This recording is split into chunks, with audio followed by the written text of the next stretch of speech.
أعوذ بالله من الشيطان الرجيم. بسم الله الرحمن الرحيم. بخاری شریف کی 52 حدیث اور کتاب الایمان کی 45ویں حدیث ہے.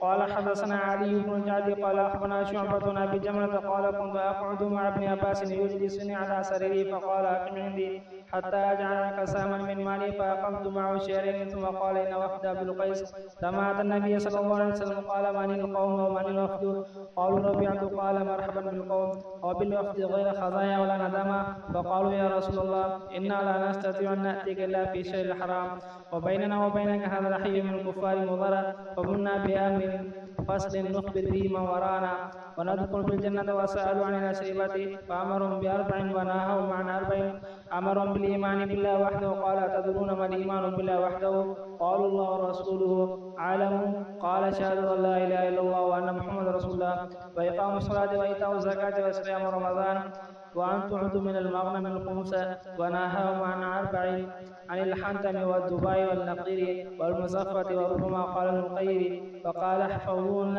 واخبروا بهن من وراءكم. ابو جمرہ کہتے ہیں کہ میں عبداللہ بن عباس رضی اللہ عنہ کے ساتھ بٹھا کرتا تھا. وہ مجھے خاص اپنے تخت پر بٹھا دے. ایک بار کہنے لگے میرے پاس ہی رہ جاؤ, میں اپنے مال میں تمہارا حصہ مقرر کر دیتا ہوں. تو میں 2 مہینے تک ان کے پاس رہا. پھر کہنے لگے ابو القیس کا وفد جب نبی صلی اللہ علیہ وسلم کے پاس آیا تو آپ صلی اللہ علیہ وسلم نے فرمایا یہ کون لوگ ہیں یا یہ وفد کہاں سے آیا ہے؟ انہوں نے کہا ربیع کے لوگ ہیں. آپ صلی اللہ علیہ وسلم نے فرمایا مرحبا ان لوگوں کو یا اس وفد کو, نہ ذلیل ہونے نہ شرمندہ.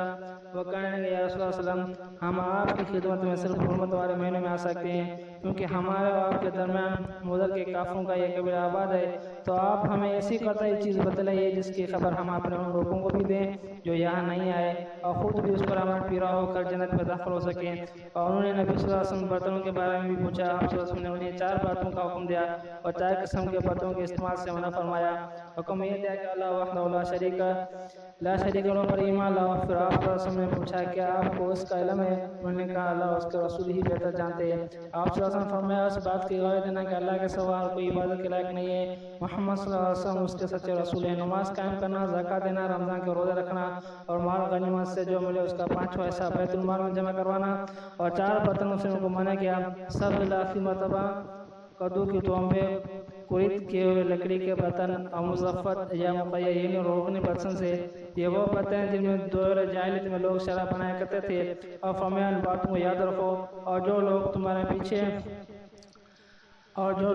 پیچھے اپنے ملک میں ہیں ان کو بھی بتا دو.